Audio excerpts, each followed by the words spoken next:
Tanong si Ems Vega. Ano daw mararamdaman ni Sendo Ryan about dyan sa pa-challenge niya?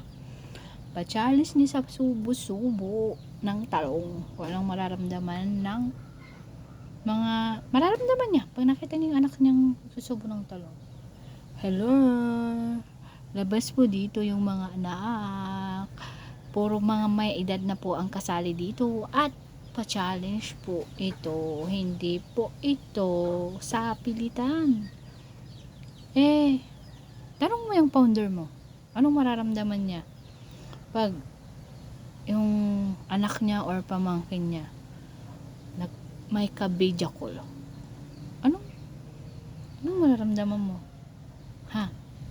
Tanungin mo sa kanya, Ems. Anong mararamdaman niya pag yung anak mo magjowa pa lang sila ng kanyang boyfriend or yung kanyang girlfriend may ka-video call on?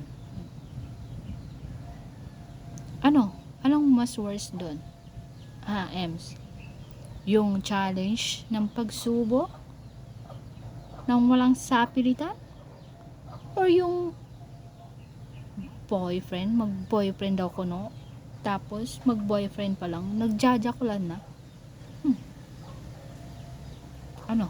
Anong mas worse doon, Ems? Tanungin mo dyan sa founder mong Diokla.